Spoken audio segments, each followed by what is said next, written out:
Il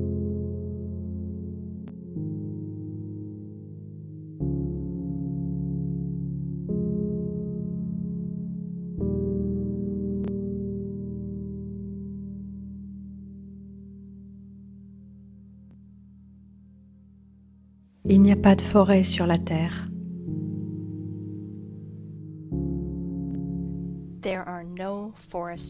Il n'y a pas de forêt sur la Terre. Quand vous lisez ce titre, même avec un point d'exclamation à la fin, n'importe quelle personne raisonnable va dire que je suis complètement hors de mon bon sens. Et bien sûr, vous allez vouloir me montrer plein de photos, des tonnes, avec des forêts et des arbres. Je voudrais que vous compreniez que c'est une entourloupe. On nous fait croire que ça, c'est une forêt. Alors que vous êtes en train de regarder des bosquets de 30 mètres de haut. C'est un non-sens complet. C'est ce que vous allez me dire. Bien sûr, nous savons à quoi ressemblent des forêts, parce qu'on a tous marché dans la forêt. Bien sûr, je m'attends à ce que vous réagissiez comme ça. Et c'est juste. Et quand vous aurez vu cette vidéo, le titre vous paraîtra moins incongru, parce que votre concept de la forêt va être complètement renversé. Et commençons par le commencement. Nous allons commencer avec cette image bien connue. Les enfants y voient 9 dauphins, mais les adultes y voient 2 amants. Une énorme différence, vous ne trouvez pas? Essayez de voir les 9 dauphins, et voyez comme c'est difficile. Les formes féminines ne vont pas se transformer en dauphins comme ça pour un bon nombre d'adultes. Et c'est amusant parce que c'est exactement l'inverse pour les enfants. Il n'y a qu'une seule image, mais nous la voyons de façon complètement différente. Et plus encore, les enfants et les adultes ne peuvent pas échanger leur perception.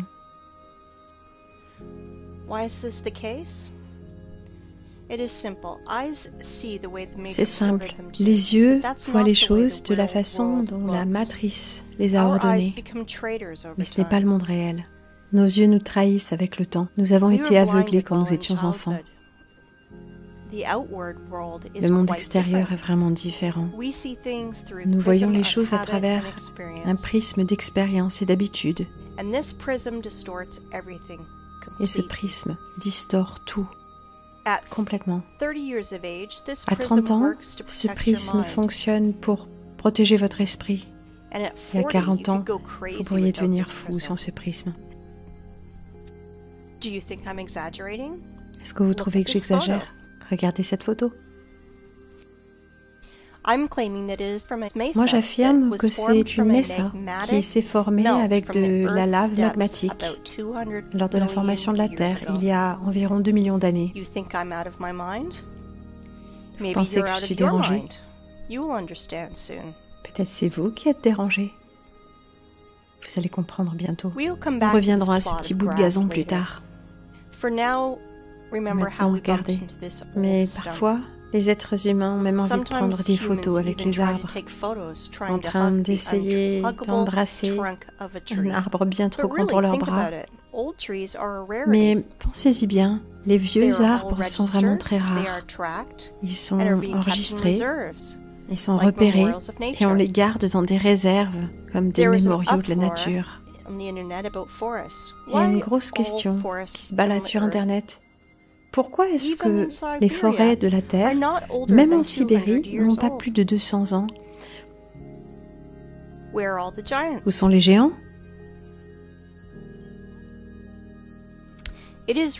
C'est juste que les gens se posent vraiment la question. Mais je voudrais considérer la question sous un angle différent. Du point de vue des pôles de la Terre. Le fait est que même les biologistes soviétiques ont trouvé des choses étranges dans les pôles et des quantités vraiment non naturelles d'eau retenues dans les glaces et la neige. Et il y a un pourcentage presque surnaturel de dioxyde de carbone dans les océans du monde. Cette concentration anormale nous parle vraiment précisément d'un gigantesque incendie à l'échelle planétaire dans le passé. Et en faisant des calculs simples, ces scientifiques sont arrivés à la conclusion que ces feux ont emporté 99% de la biosphère de la Terre. Nous savons tous que les cellules vivantes consistent en hydrogène et en carbone. Donc la glace au pôle est faite principalement d'eau qui provient d'organismes qui ont été brûlés. Et maintenant, s'il vous plaît, considérez ce chiffre, 99%. Ça signifie que tout ce qui croît, rampe, vole, nage et court à la surface de la Terre, à présent, est de 20 000 fois moins important en volume qu'avant cette catastrophe. 20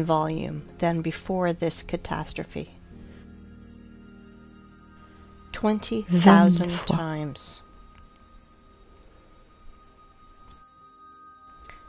Pour se figurer la chose, regardez cette image. Ce morceau de pain, c'est les humains, les plantes et les animaux. Juste ce minuscule morceau de pain dans cet immense camion de transport qui représente la biosphère humaine. J'espère que vous comprenez que le mythe actuel de la surpopulation est juste une imposture immense et un non-sens à 100%. Mais voilà le problème. Les biologistes ont divisé ce chiffre par la surface des continents, ont uniquement pris en compte dans leurs calculs les terres sèches et pas toute la glace et la neige qui se trouvent sur la Terre. Et il y a d'immenses quantités de neige et de glace.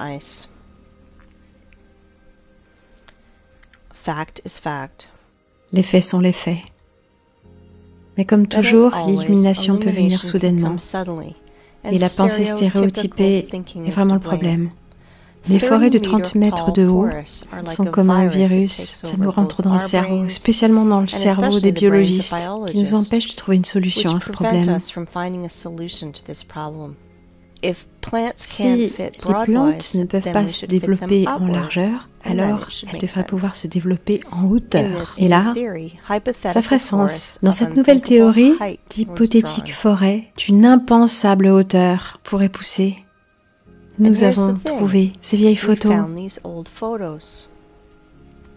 Voilà la destruction par les vandales des séquoias de Californie.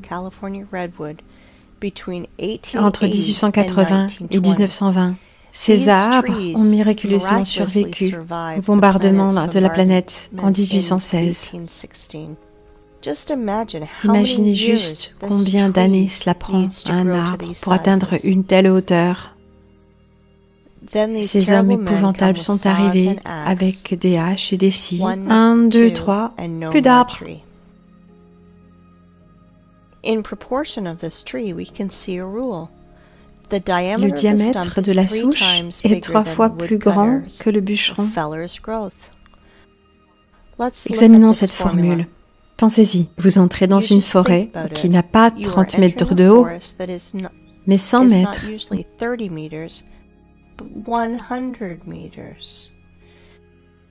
Voici les forêts enchantées des contes de fées. Des forêts qui ont été perdues à cause de ces barbares. Je comprends que ce sont des travailleurs qui doivent gagner leur vie. C'est juste un ordre qui vient de plus haut. Mais si chacun de ces bûcherons avait refusé de suivre ces ordres criminels, les anciennes forêts auraient été sauvées parce que leurs démons de patrons sont trop arrogants pour le faire de leurs propres mains. Examinez soigneusement cette photo. On dirait des bactéries sataniques qui veulent tuer l'organisme de la forêt. Pour ceux qui pensent que les arbres ont été tués juste à cause du bois, je vais vous dire, les arbres sont des générateurs d'énergie. Ils produisent une électricité constante, de l'oxygène, de la photosynthèse, de la nourriture. Ils ont un système racinaire et un programme pour échanger des données. Nos ancêtres avaient une théorie. Les arbres sont programmés pour garder l'information de tout ce qui se passe sur la planète et les enregistrer dans leur portail d'information, dans leurs fibres de carbone. Je ne sais pas pour quelle raison les séquoias que ces vandales ont laissés vivants se trouvent maintenant entourés d'une haie. On les appelle des sanctuaires de la vie sauvage. Bien sûr, les guides de ces parcs vous raconteront toutes sortes d'histoires. Résumons l'ensemble. On a trouvé des restes des arbres gigantesques du passé. Récapitulons. Les vestiges des arbres géants du passé se retrouvent et la glace et la neige des pôles trouvent leur place dans la mosaïque. Il semble que tout soit clair, mais ça ne l'est pas. Rien n'est aussi simple. Si vous prenez les mythes et les légendes de toutes les nations, vous pouvez y retrouver beaucoup d'histoires sur les gens, les animaux et les plantes transformées en pierre. Et c'est normal, parce que les paléontologues partout dans le monde ont trouvé des fossiles pétrifiés d'hommes, d'animaux et de plantes. Il y en a tellement que les musées débordent de fossiles, de grenouilles, de lézards, de morceaux de dinosaures, et ainsi de suite. Les grenouilles et les fougères, c'est parfait. Mais où sont les arbres ? Les vieux séquoias de Californie ne correspondent pas ici, car ils sont constitués de carbone. Cela signifie qu'ils ne sont pas liés à l'ère du silicium. Comment est-ce que je sais ça? D'abord, ils ont été coupés et sciés par des instruments classiques. Toutes les haches et les scies se seraient brisées sur du silicium. C'est beaucoup plus dur. Alors, où sont les arbres de silicium si ces géants de carbone ne sont pas liés à l'ère du silicium? Vous savez quoi? On les a retrouvés. Devinez où? Dans la même Amérique du Nord, en Arizona pour être précis. La zone des Ariens. Il y a tellement de choses qui se passent là-bas. La carrière géante qui est maintenant appelée le Grand Canyon, et comme la personne qui se fait appeler Wake Up Human a dit, c'est l'apogée du cynisme que de nommer Parc national des déchets de carrière.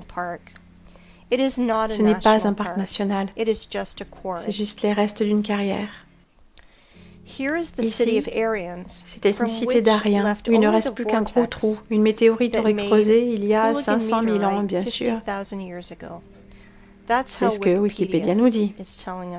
Une connerie absolue. Ah, au fait, et voici nos arbres de silicium. Je veux vous présenter le musée à ciel ouvert, où les arbres de pierre sont ici tout simplement dispersés dans le désert, également clôturés. Tout le monde peut aujourd'hui visiter ce cirque sous le nom de Petrified Forest National Park. Dans ce parc, les fossiles pétrifiés ne sont pas communs du tout, ils sont uniques. Et si les tortues et les grenouilles se sont pétrifiées en blocs rocheux gris, alors ces arbres se sont transformés en pierres semi-précieuses.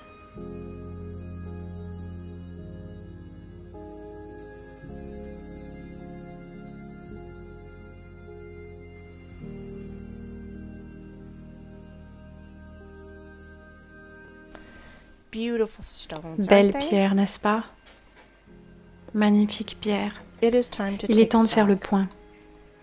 Toutes nos forêts sont jeunes et ne poussent pas à plus de 30 mètres. Les vestiges des forêts de contes de fées ont été retrouvés dans la Redwood Forest et les biologistes ont pu replacer la glace et la neige des pôles. Puis nous avons trouvé les fossiles pétrifiés de l'ère de silicium et les arbres en pierres semi-précieuses. Maintenant tout va ensemble, non? Ou non? Dans un monde parfait, tout se tient, mais dans l'enfer dans lequel on vit, rien ne correspond.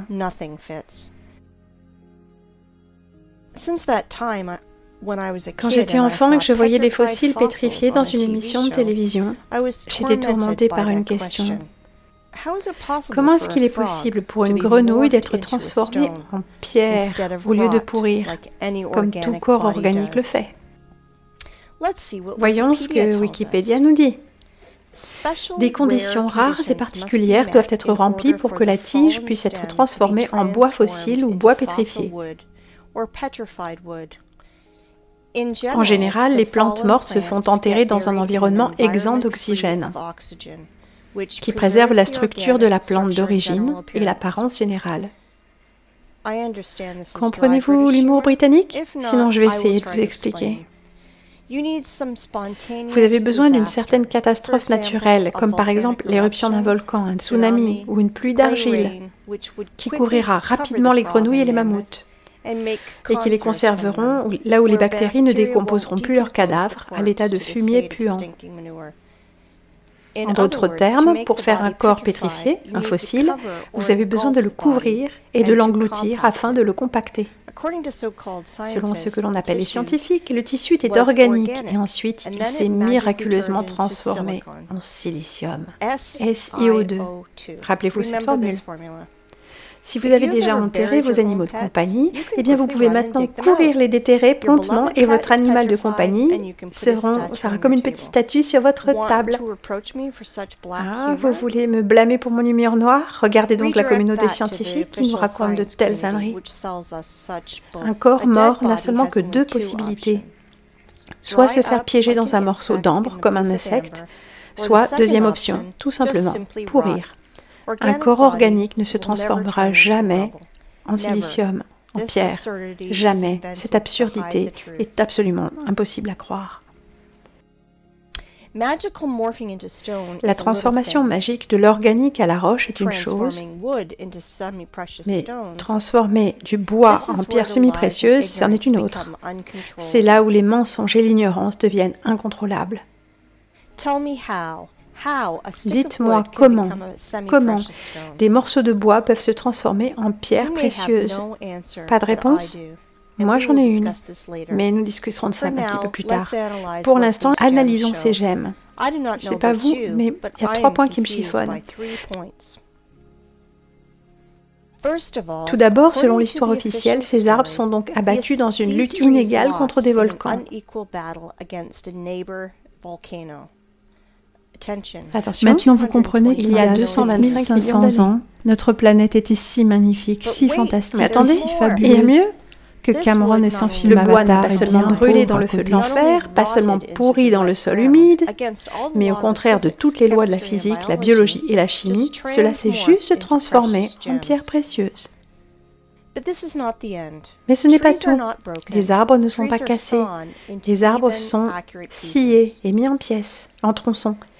Eh bien, je voudrais bien connaître la marque des outils que les Indiens aborigènes utilisaient pour faire ça, car ça m'intéresse. Je plaisante, bien sûr, mais la conclusion, c'est que ce n'est pas un musée, mais bien une scène de théâtre, à ciel ouvert, où les arbres ont été sciés et amenés ici par quelqu'un. Vous savez, il n'y a qu'un parfait imbécile qui pourrait croire à la transformation des arbres en pierres précieuses. Dans quel but est-ce qu'ils ont fait tout ce cirque? Pourquoi avoir dispersé ces formes de vie en silice?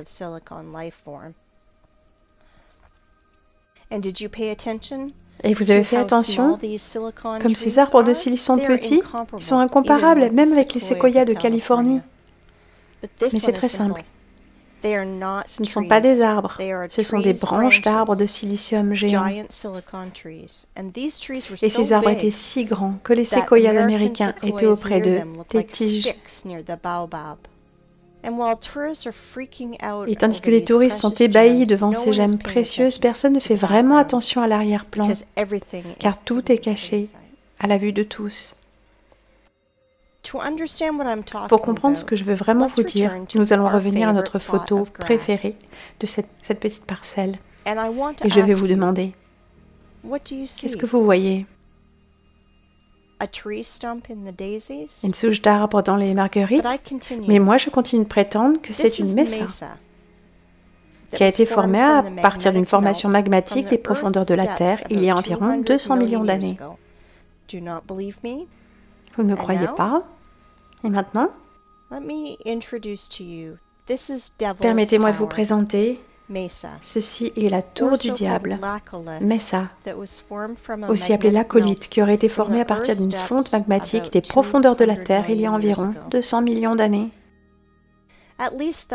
Du moins, c'est ce que Wikipédia nous dit. Et des milliards de personnes vont le croire que ce sont des mesas, des lacolites ou des montagnes. Vraiment? Rapprochons-nous de notre souche d'arbre pour regarder de plus près ces fantastiques, inexplicables colonnes. Allons voir ce que Wikipédia nous raconte encore. Roche interne formée par le refroidissement et la solidification du magma ou de la lave. Vraiment? Quelle lave incroyable et intelligente qui s'est juste immobilisée en de parfaites colonnes hexagonales de 300 mètres de haut.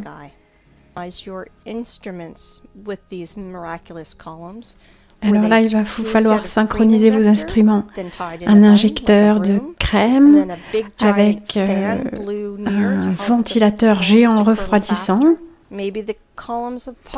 Peut-être que les colonnes du Parthénon et de la cathédrale Saint-Isaac ont été construites de la même manière. Mais messieurs les scientifiques, est-ce que vous avez perdu l'esprit pour raconter des conneries pareilles? Et vous, les humains, vous avez perdu l'esprit pour croire à des conneries pareilles? Prétendre que ce chef-d'œuvre géométrique est apparu à la suite d'une éruption de lave est la même stupidité que de dire que cette voiture de course est apparue sur la piste à cause de l'explosion d'une usine Ferrari. Est-ce que vous avez déjà vu à quoi ressemble une éruption de lave? En ces temps-là, peut-être que la lave avait une intelligence artificielle? Analyse comparative. Toutes les colonnes sont hexagonales. Pourquoi exactement hexagonales? Parce que tous les chefs-d'œuvre de l'univers sont constitués de cette manière. Il n'y a pas deux flocons de neige identiques, mais ils ont tous une forme parfaite hexagonale. Les abeilles aussi, sans connaissance aucune des mathématiques, ont clairement identifié qu'un hexagone régulier a un périmètre plus petit que toutes les autres formes de superficie égale, de sorte qu'elles peuvent utiliser l'espace beaucoup plus efficacement. Elles peuvent remplir la forme de façon plus efficace. Lorsque les abeilles construisent des alvéoles, elles essayent instinctivement de les rendre les plus spacieux possibles et d'économiser le plus de cire possible. La forme hexagonale est la figure la plus économique et efficace pour la construction d'alvéoles. Les moutons aveugles ne peuvent pas comprendre que notre univers est fractal et que c'est pourquoi il n'y a pas de différence à l'étudier à des échelles différentes, que ce soit à l'échelle d'une montagne ou à l'échelle de l'arbre à votre fenêtre. Et maintenant, ouvrons donc un manuel de botanique. Nous allons chercher la structure d'une plante et la comparer avec notre souche géante. Nous n'irons pas creuser très loin, juste des faits qui nous semblent évidents en comparaison avec la photo de la souche. De ce fait, il sera tout à fait inutile d'essayer d'argumenter contre ces faits. Je veux vous présenter la section transversale d'une tige de lin. Bien, bien, messieurs les biologistes, avez-vous remarqué quoi que ce soit? Non? Regardez. Au centre, on voit bien la ressemblance avec les alvéoles. Waouh, ils sont tous hexagonaux. Eh bien, quelle coïncidence! Si on enlève la peau autour de cette tige, et donc l'écorce de notre souche, c'est tout à fait ressemblant. Regardez les petites roches autour de lui et devinez quoi? Le lin ressemble exactement à notre souche. Ils ont vraiment l'air identiques. Exactement. Les fibres de la souche, comme les fibres de la tige de lin, ont une forme hexagonale qui préserve parfaitement sa géométrie tout le long du tronc. Et tout cela sur plus de 384 mètres de haut. Je veux que vous fassiez attention à une chose. Les fibres de la souche sont de la même structure dans leur proportion que la tige de lin dans le manuel de botanique. Il n'y a pas de différence entre les fibres tout au long, l'un par rapport à l'autre. C'est un tas de sections hexagonales, comme après être sorti d'une usine à laminoir. Les fibres ne sont pas attachées entre elles, et quand elles s'effritent, elles tombent, comme l'érosion de la pierre se fait. Chaque fibre de notre souche est couverte par une peau très fine, exactement comme un fascia, un mince tissu fibreux entourant un muscle ou d'autres organes.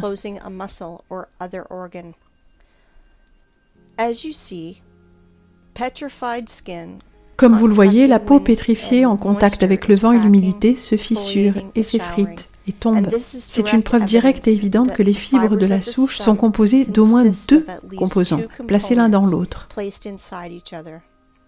Les fibres ne vont pas dans le sol verticalement.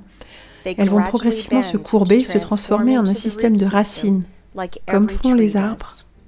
Comme vous pouvez le voir, l'histoire officielle d'une solidification spontanée et accidentelle de la lave,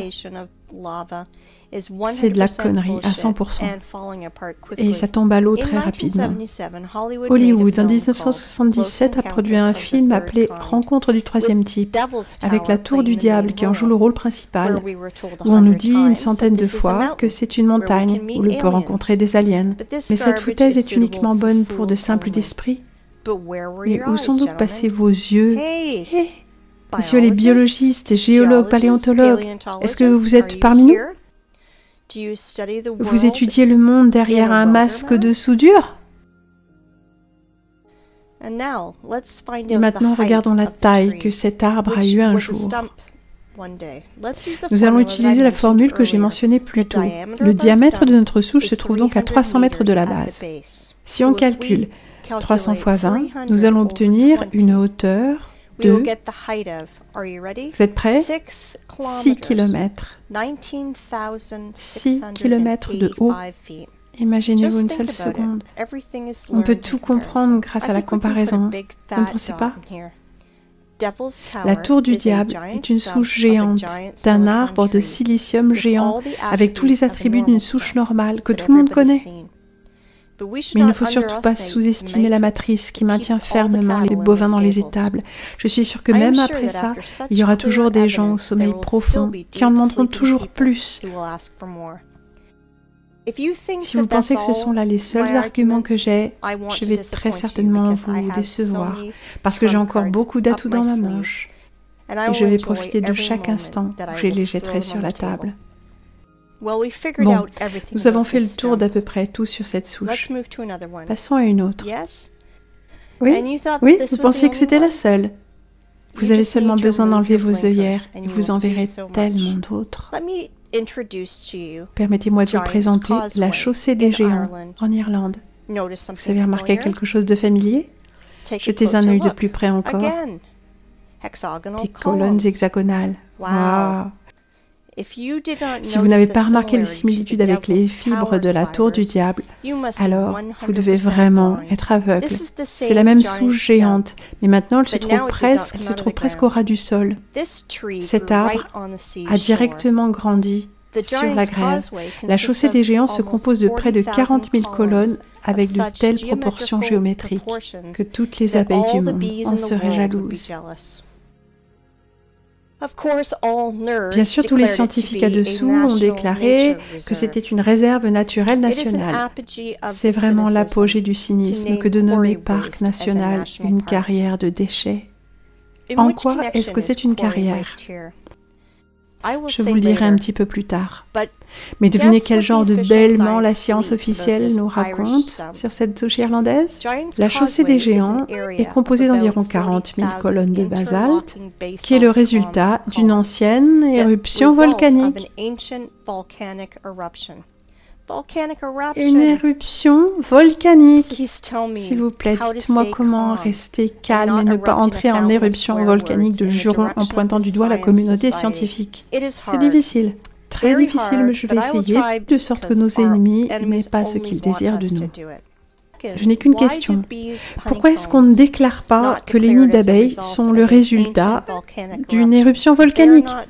Parce qu'ils ne sont pas du tout différents dans leur structure. Pas du tout. Non moins étrange, c'est pourquoi les carreaux de trottoir dans la rue ne sont pas issus d'une éruption volcanique. Montrez-moi une seule différence.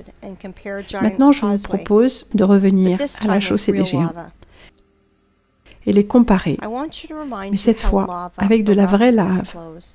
Est-ce que vous vous rappelez comment éclate la lave et comment elle se solidifie? Et voilà. À gauche, la chaussée des géants. À droite, une solidification de lave.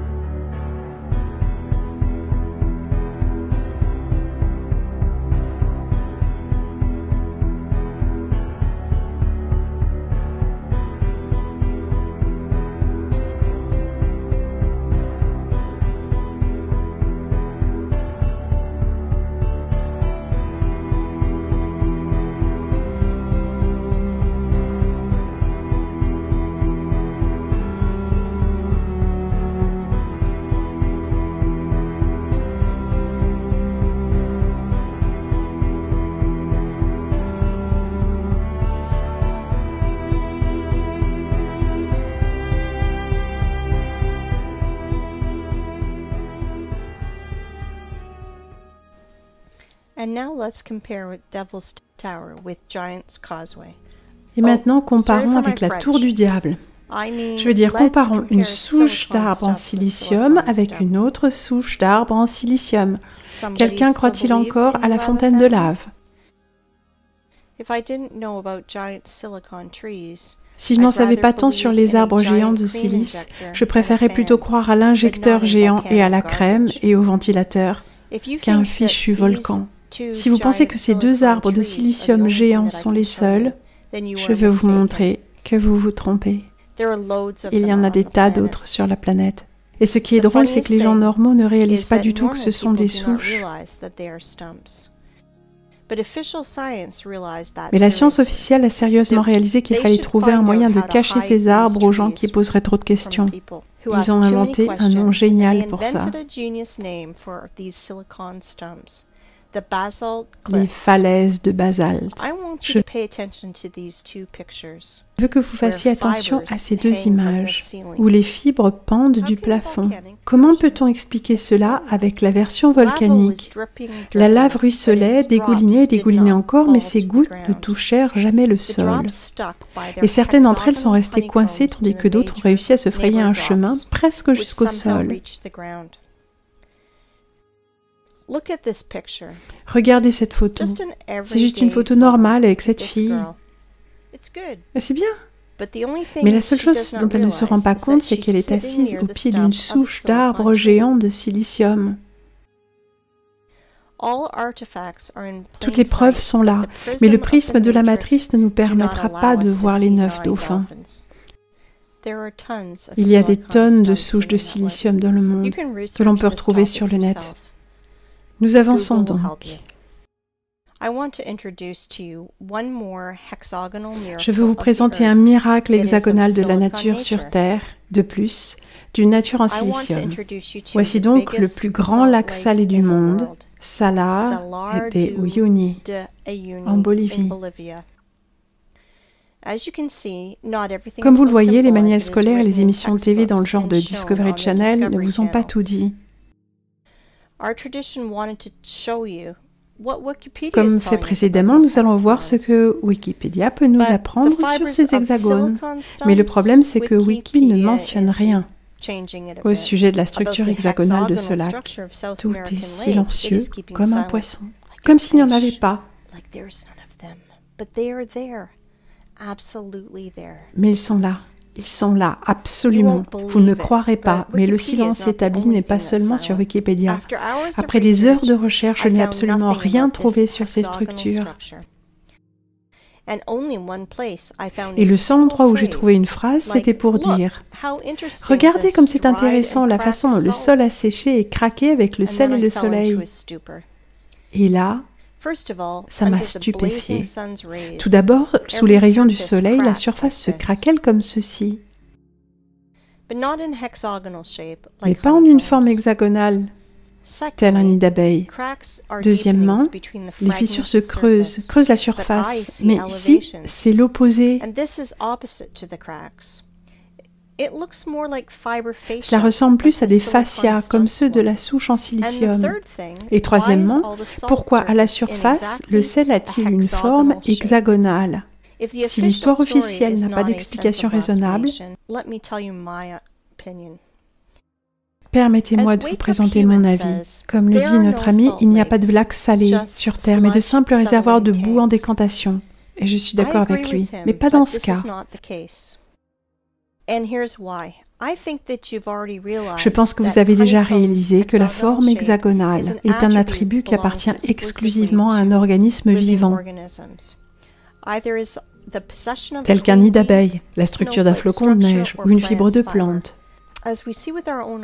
Comme nous le voyons de nos propres yeux, Salar de Uyuni n'est pas qu'une immense surface salée, mais c'était un être vivant de silicium qui a été tué et mis au rebut par les adeptes de la technocratie et leurs machines. Maintenant, vous comprenez à quel point nous sommes loin de la réalité? Si nous ne pouvons même pas imaginer un arbre géant, alors que dire d'une créature salée de 10 000 km de surface et d'une hauteur qu'on aurait du mal à pouvoir imaginer? 10 000 km. Now you understand that 7,500 years ago, our planet was so fantastic, fabulous, and beautiful that Cameron, with his avatar, is a poor substitute.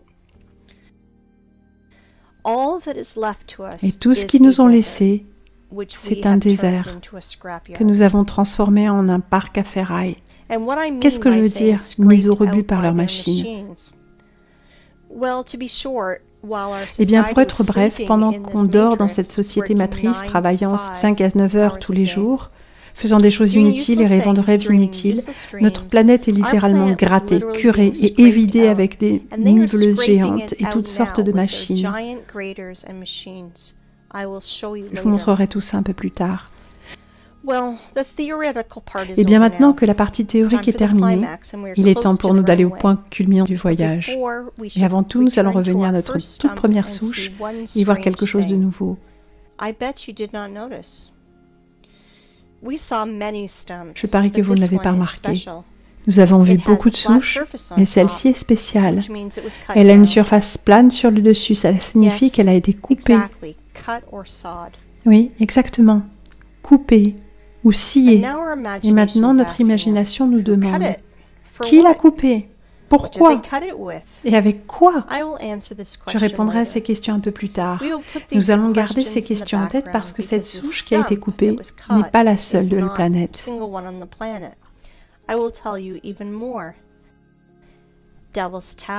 Je vais même vous dire, la tour du diable est petite par rapport aux autres.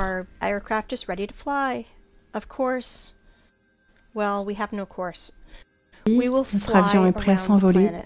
Nous allons nous envoler autour de la planète. Attachez vos ceintures et accrochez-vous, car tout ce que vous allez voir renversera votre notion des rochers et des montagnes.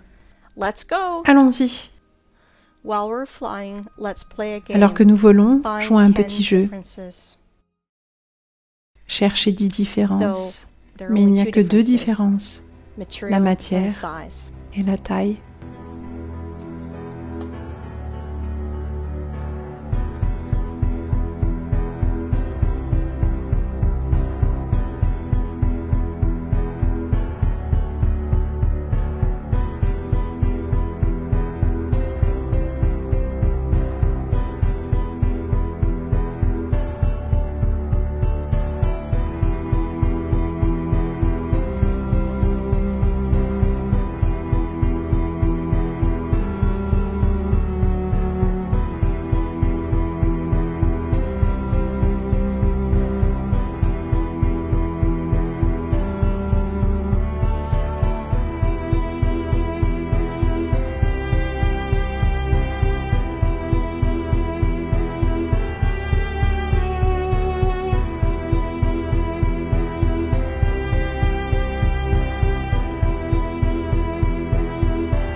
Ces souches sont présentes partout sur la planète.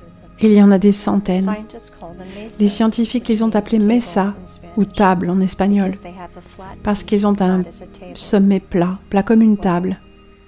Eh bien, ces belles souches. Et maintenant, permettez-moi de vous rappeler, nous pensions que nous avions vu les forêts, et même marché dans les forêts. Alors quelle importance si ces forêts n'ont que 30 mètres de haut? Est-ce que cela fait une différence? Nous sommes contents de ces forêts-là. Nous apprécions leur beauté. Nous sommes habitués à ces forêts, donc nous n'avons pas besoin d'en avoir d'autres. Et puis nous avons découvert que cette vieille forêt a été préservée aux États-Unis. Cette forêt qui est décrite dans les mythes et les contes de fées, le géant séquoia de 100 mètres. C'est exactement ce genre de forêt qui nous vient à l'esprit quand on entend parler des contes de fées, des forêts des contes de fées. Mais notre esprit s'arrête sur ceux-ci. La matrice nous y oblige, mais nos barrières mentales ont fondu car la tour du diable, en tant qu'arbre vivant, faisait 6 km de haut.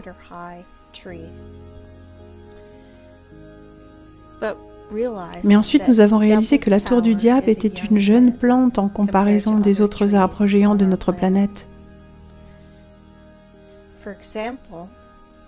Par exemple, la montagne à Cape Town en Afrique du Sud est vraiment impressionnante. Ce plateau fait 3 km de diamètre.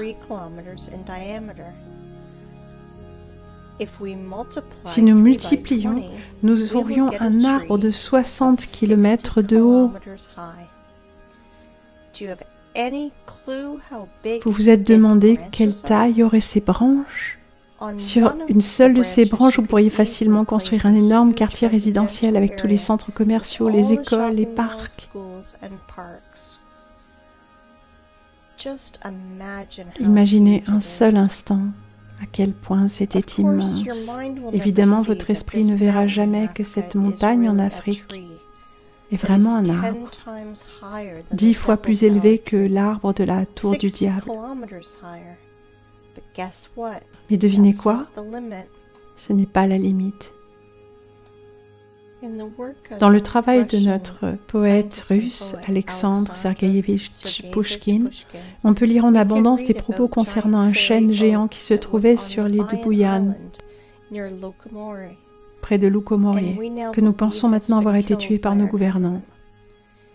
Ce chêne était supposément au centre de la Terre et faisait une centaine de kilomètres de haut. Je ne sais pas à quelle hauteur, mais à coup sûr le plus élevé que celui de Cape Town. Ce chêne était la plus grande plante sur la Terre. Rappelez-vous qu'au début, j'ai mentionné notre prisme de l'esprit, qui aide à nous préserver, mais qui déforme aussi notre réalité. Demandez à n'importe qui de vous montrer des arbres sur la photo de droite. Il posera immédiatement le doigt sur le vert que l'on peut voir au sol, sans se rendre compte que ce ne sont que des pauvres petits buissons. Ça ressemble plus à de la mousse comparé aux géants, mais certainement pas à une forêt. Maintenant, vous comprenez pourquoi nous ne pouvons pas trouver 9 dauphins? Mais ne vous attardez pas sur les poissons et les souches. Une fois encore, je veux vous forcer à penser dans des proportions de la planète. Si au lieu de dauphins et de souches, nous voyons des amoureux et des montagnes, imaginez ce qui nous est dissimulé derrière le rideau. Voilà pourquoi l'Apocalypse est traduit par une ouverture de rideau, la révélation. Comprenez-vous maintenant pourquoi j'ai mentionné le prisme de la matrice au début, à cause duquel, où que l'on regarde, nous ne voyons rien? Le monde réel est différent. Je peux appeler l'état de la société d'aujourd'hui un véritable rêve. Ce qui est triste, c'est que ce n'est pas au sens figuré. Vous savez, dans la langue russe, le mot arbre est orthographié Derevo.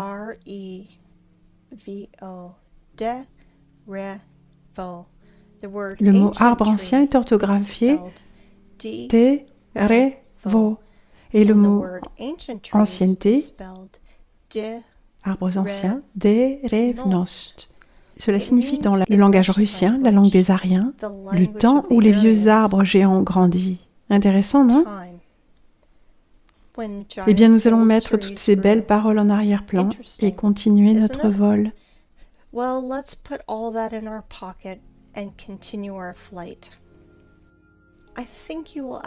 Je pense que vous allez me demander, peut-être est-il temps de poser ces questions? Qui a coupé les forêts? Pourquoi? Avec quoi? Non, il est trop tôt. Nous savons que toute la surface de la planète a été couverte par de la végétation géante. Donc nous pouvons nous demander où sont passées toutes ces forêts.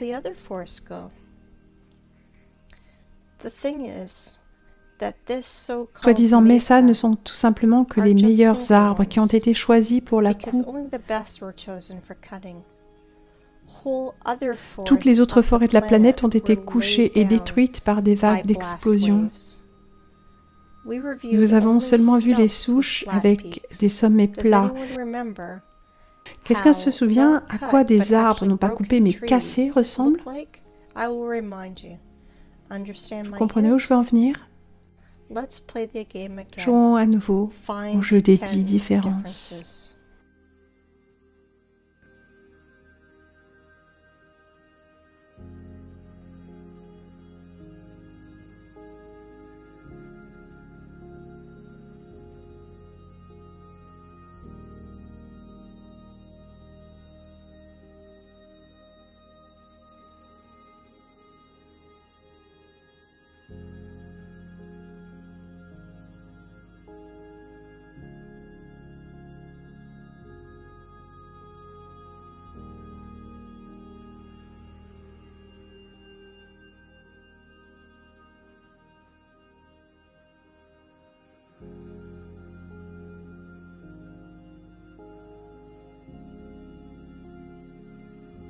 I think you understood the meaning of my words.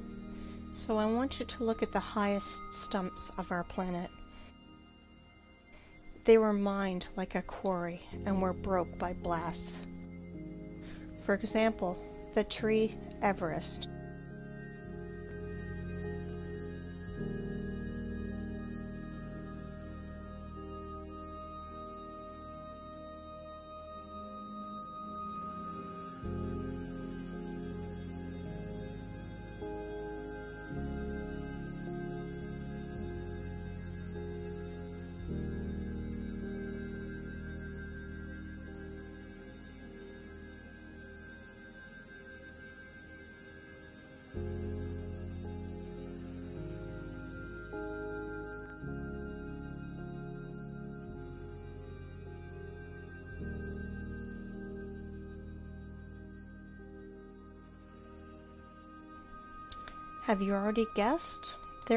Comme vous l'avez peut-être déjà deviné, il n'y a pas de rochers sur notre planète.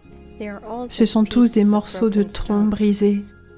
Vous pouvez regarder des millions de photos, mais la seule chose que vous verrez, ce sont les restes de notre véritable environnement.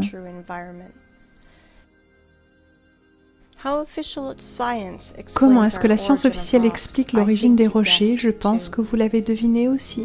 Maintenant, vous comprenez pourquoi nous sommes tellement charmés par les rochers, pourquoi tous les biens des élites sont placés dans les montagnes, en hauteur, pourquoi les matériaux les plus propres et les plus nets pour la construction sont des morceaux de pierre. Parce que même s'ils sont morts, ils émettent encore une énergie très puissante.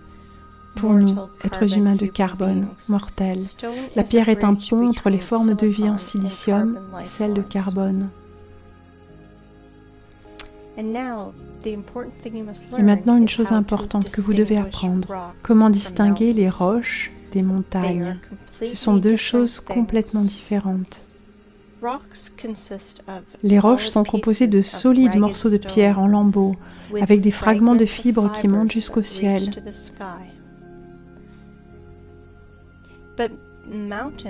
Mais la montagne, c'est juste un tas de déchets en vrac qui ont été portés par des machines géantes. Il y a une forme de cône presque parfaite. C'est une structure en vrac. Parfois, ces piles ont des déchets chimiques à l'intérieur. Ces déchets parfois réagissent les uns avec les autres et parfois ils brûlent tout, mais d'autres fois ils explosent. Et puis les abrutis en blouse blanche s'exclament qu'ils ont trouvé un nouveau volcan. Ils vont immédiatement raconter des histoires. Comment, il y a 200 millions d'années, ce volcan forma ses souches de silicium. On explique l'origine des dalles de trottoir de nos rues à la suite d'une ancienne éruption volcanique.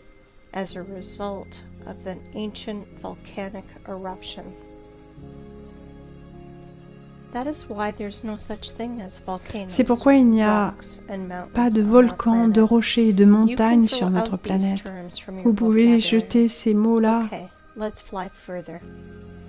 D'accord, volons, continuons à voler.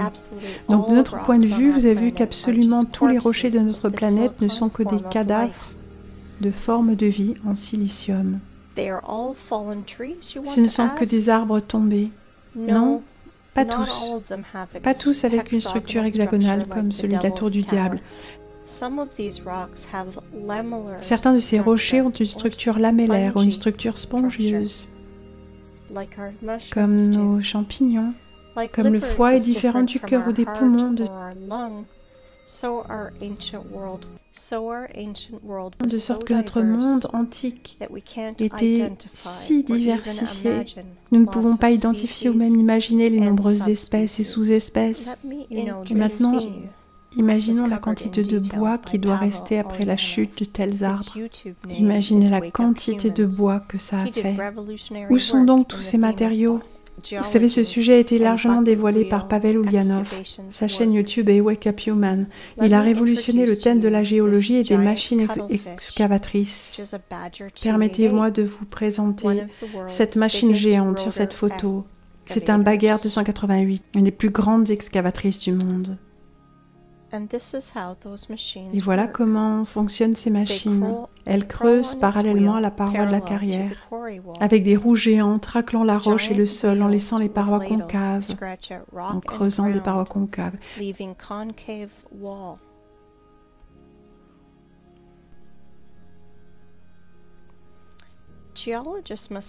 Les géologues doivent être hypnotisés alors qu'ils sont étudiants, sinon pourquoi ils appelleraient cette carrière de déchets miracle de la nature?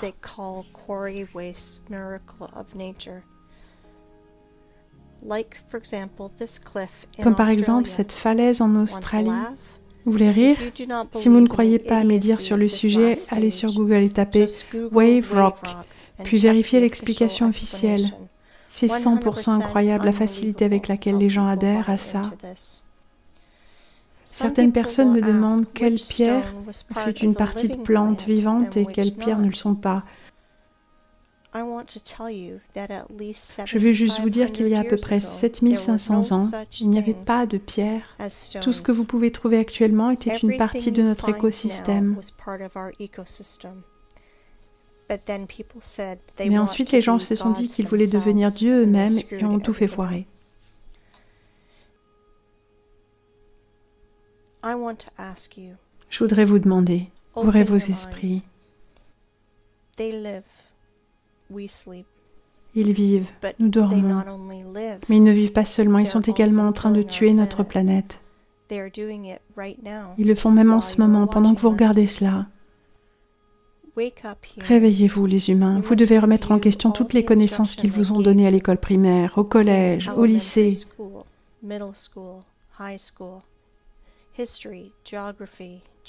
L'histoire, la géographie, la géologie. Ouvrez votre esprit. Je voudrais que vous regardiez cette photo. Aujourd'hui, il y a beaucoup d'artefacts que nous ne pouvons pas reproduire, en raison du manque de certaines technologies, d'équipements ou de spécialistes en la matière, et qui nous montrent l'évidence que notre civilisation est moins développée qu'il fut un temps, que fut un temps.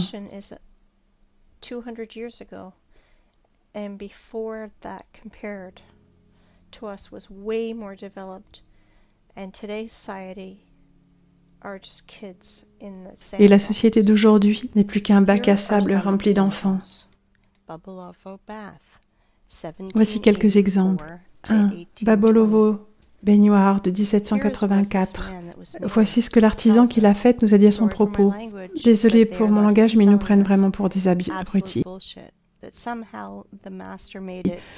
En quelque sorte, le maître y a travaillé dessus durant 7 ans et l'a poli chaque jour, mais c'est un mensonge. Avec toute la responsabilité que j'en ai en tant qu'artisan de 5e niveau, je déclare que c'est une machine qui l'a fabriquée. Ces faces concaves et convexes de cette baignoire sont extrêmement précises. Le cercle sur tout le diamètre et la surface sphérique est très précise sur la partie intérieure de la baignoire. À l'intérieur et sur le fond même de la concavité, tout est parfaitement précis sur toute l'étendue. Cette chose est impossible à faire manuellement, en particulier à polir. J'ai l'impression qu'elle est tout juste sortie hier de la machine qui l'a faite. Le polissage est le même que celui des colonnes du château de Saint-Isaac. Il est impossible de le faire sans la qualité d'un polissage à grande vitesse et sans instrument de meulage. 2. La colonne d'Alexandre, 1834. Son poids, 600 tonnes, 27 mètres de haut. Granit. Impossible à faire manuellement. Cette colonne a une forme renflée. C'est tout simplement impossible de le faire manuellement. 3. Pérou, Ollantaytambo, ensemble polygonal de blocs avec un poids de 40 à 120 tonnes. Le niveau de réglage, vous pouvez le voir par vous-même. Les blocs sont alignés en 3 dimensions. 4. Capella San Severo, fabriqué à partir d'un seul morceau de marbre. Ceci est impossible à faire sans machine avancée, CNC. Sur les 50 dernières années, il n'y avait rien de semblable pour reproduire cette complexité d'exécution.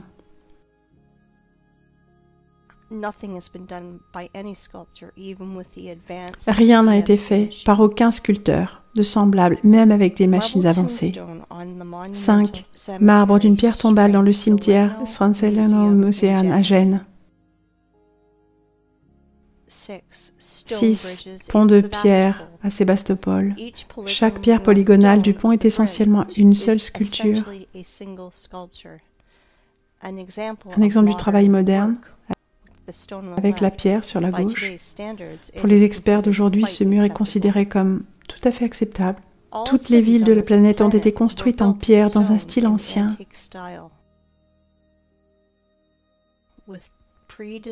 Avec des configurations préconçues de rues, d'avenues, des talus et ainsi de suite.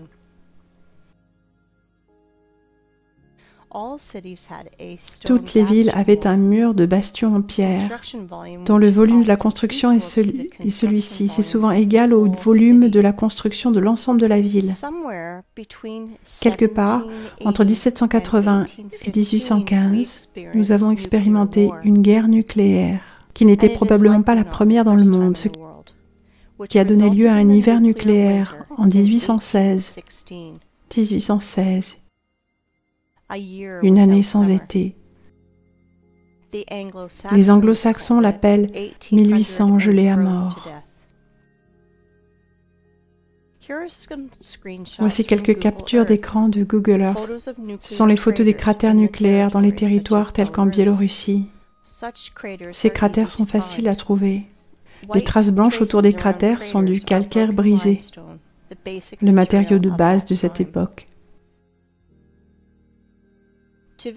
Pour visualiser les dommages, cherchez dans Google Roger Fenton Crimée ou James Robertson Crimée et regardez les photos. Vous y verrez des photos que les photographes ont pu prendre, qui ont été envoyées en 1853, après la guerre nucléaire, au siège de Sébastopol. Comparez la végétation présente alors et celle d'aujourd'hui. C'est un exemple d'une photo de Sébastopol par Fenton. Jusqu'au XVIIIe siècle, les maisons étaient entièrement construites en calcaire. Pour la coupe, ils ont utilisé des machines de pointe pour faire des parallélépipèdes parfaits. Voici quelques photos des maisons de Crimée. Toutes les maisons dans toutes les villes de l'ancienne URSS sont recouvertes d'argile sur 3 ou 4 mètres. All houses in all cities of old USSR are covered in clay for 3 or 4 meters. All houses that are Toutes les maisons qui sont ancrées profondément dans le sol de 3 ou 4 mètres ont une très bonne qualité. Il faudra 200 ans, juste pendant l'ère soviétique, pour que telle maçonnerie de calcaire devienne considérée comme très bonne.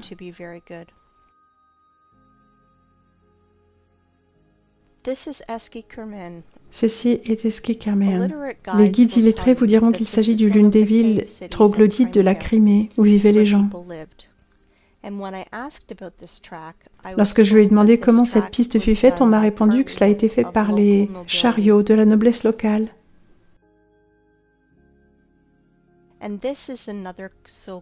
Et voici une autre soi-disant ville troglodyte de Crimée. Et voilà une carrière moderne où le calcaire est extrait. Cette photo a été prise avant la révolution de 1917. Vous pouvez voir que du calcaire est taillé en segments avec précision.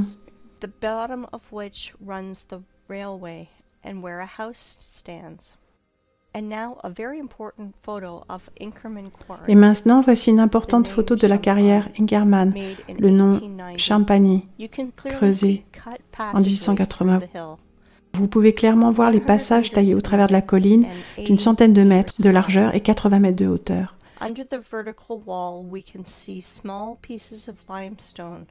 En dessous de la paroi verticale, nous pouvons voir de petits morceaux de calcaire qui sont tombés à la suite du travail de la roche par les machines.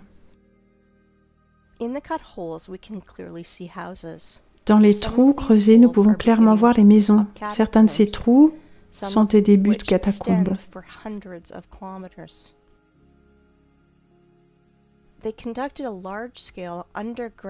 Et certains d'entre eux s'étendent sur des centaines de kilomètres. Il y a eu ici une exploitation souterraine à grande échelle, de calcaire, dans les jours de la Seconde Guerre mondiale. Dans les catacombes, il y avait des hôpitaux, des entrepôts, les camions conduisant librement à l'intérieur et en dehors. Par ailleurs, il y a des anciennes catacombes dans toutes les villes du monde.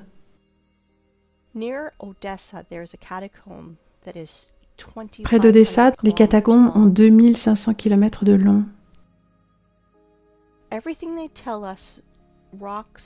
Tout ce qu'ils nous disent sur les rochers, les canyons, les ravins, les falaises, ce ne sont rien de plus que des carrières. Il y a de très vieilles carrières là-bas, beaucoup de nouvelles aussi.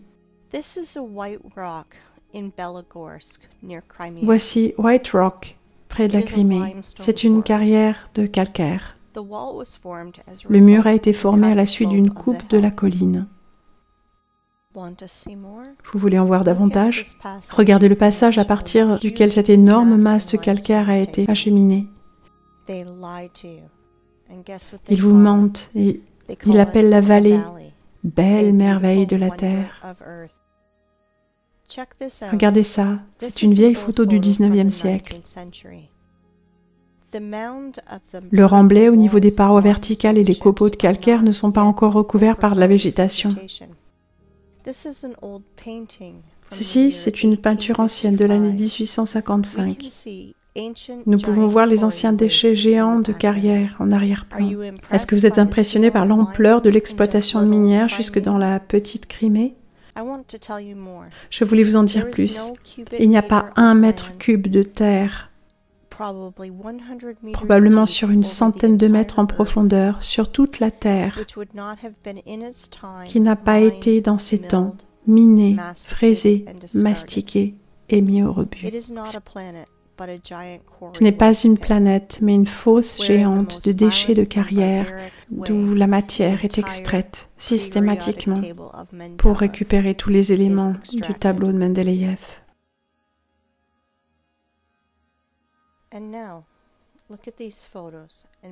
Et maintenant, regardez ces photos et prêtez attention à la structure des carrières et des mines.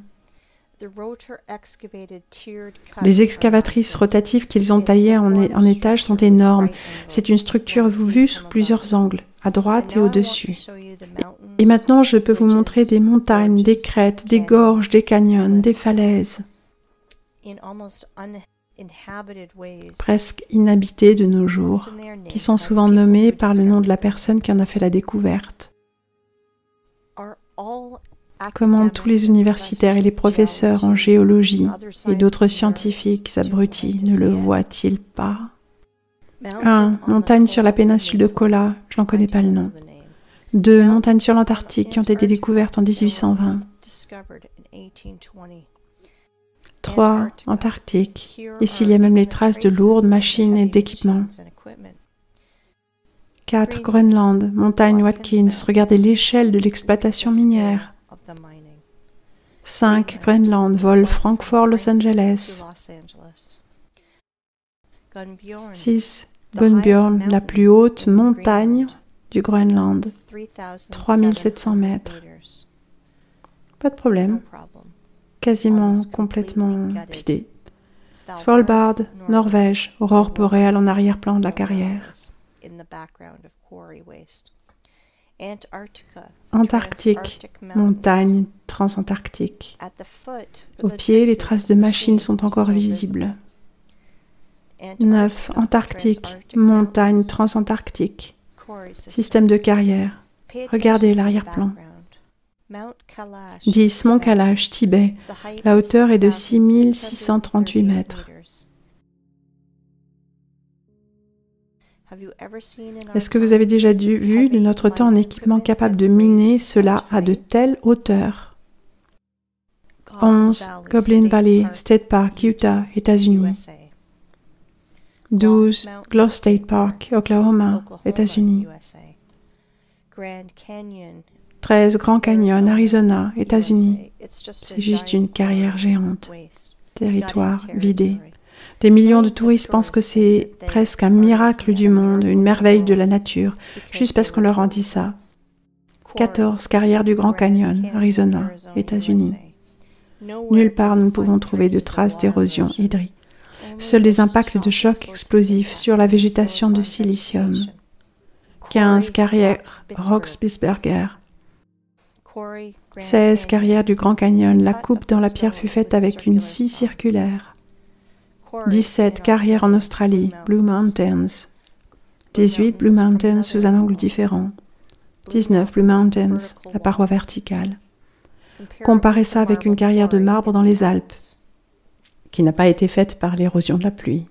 Voici la mine de marbre dans les Alpes. 20. Carrière géante, je ne sais pas où cette photo a été prise.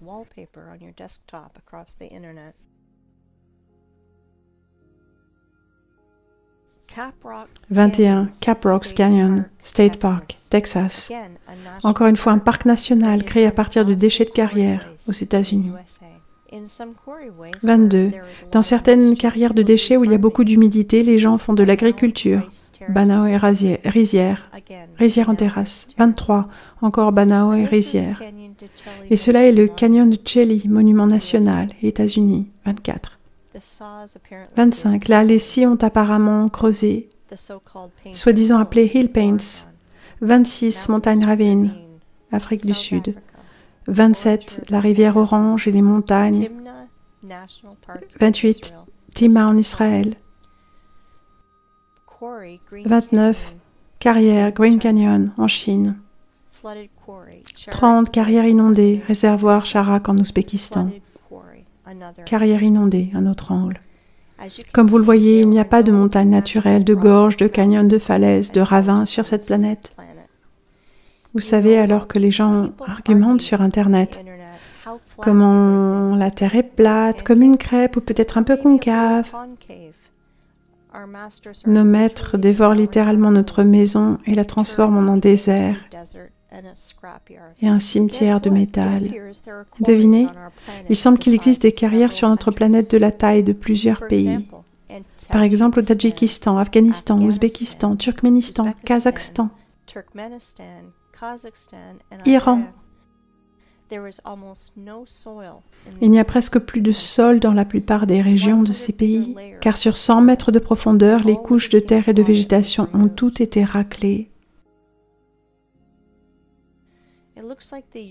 Cela ressemble à la mer d'Aral et à la mer Caspienne, qui ne sont que des carrières inondées géantes. Oui, oui, toutes les régions du monde qui sont peintes en jaune sur Google Maps sont des restes de carrières géantes. Un plateau Usgur. Au milieu de l'image, il y a un groupe de voitures. Si vous remplissez cette carrière avec une couche d'eau de 15 cm de haut, vous obtiendrez une analogie de la mer d'Azov. Et voici la mer d'Azov, ancienne carrière inondée. 2. Le fond est lisse comme une table sur laquelle les machines excavatrices rotatives ont roulé. La profondeur maximale est de 15 mètres. Du thorium a été extrait ici. 3. Le bord du désert de Karakum, une aire de 350 000 km². L'impression, c'est que tout a été défoncé ici. 4. Carrière.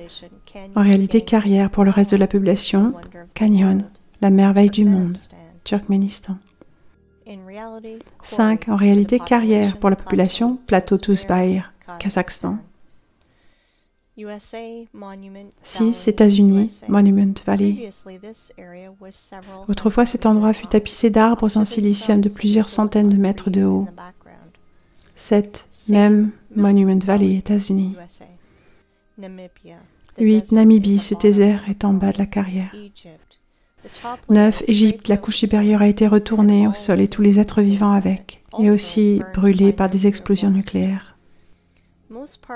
10. La plupart de l'Australie est presque complètement coupée et grattée. Pas de sol, seul un désert rouge. 11. Australie. 12. Nigeria, désert. La conclusion, c'est que les déserts sont 100% artificiels. Ils ont émergé à la suite d'activités minières à long terme. Encore plus, vous pouvez facilement, en toute sécurité, remplacer les mots canyon, gorge, rocher, ravin, plateau, lac de montagne, lac,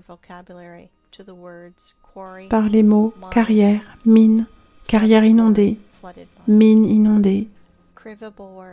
1. Krivobor, en Russie, Krivobor, sous un angle différent. Au milieu de cette île, recouverte par les buissons, se tenait une excavatrice rotative. 3. Creux du Vent, en Suisse. Évidemment, le travail d'une excavatrice rotative. 4. Sibérie, carrière Namari. Et maintenant, regardez cela. Ceci est un tas de déchets de roches dans Donbass, leur hauteur atteignant parfois 300 mètres. À l'intérieur, il y a des réactions chimiques qui brûlent et parfois explosent quand ils accumulent une pression excessive.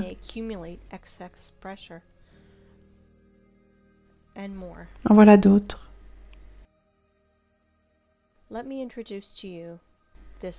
Et maintenant, permettez-moi de vous présenter. Ceci est juste un tas de déchets appelé Vésuve en Italie, 1281 mètres de haut. Mais les abrutis de scientifiques vous diront que c'est un volcan, car il brûle et parce qu'il a même explosé.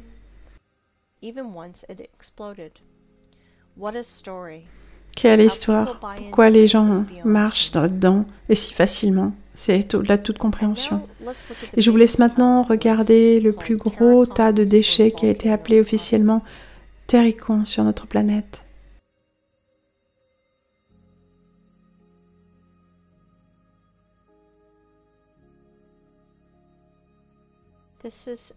C'est le terricon du Fujiyama au Japon.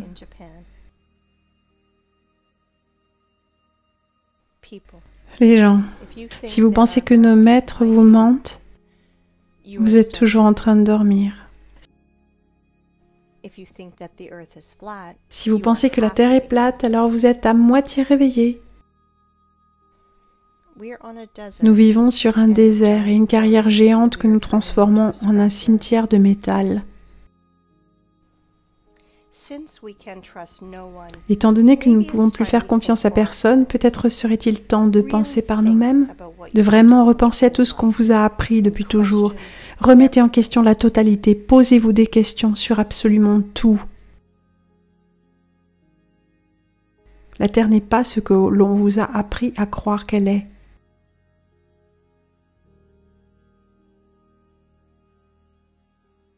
Ouvrez les yeux. Pensez, réfléchissez. Vous dormez toujours ?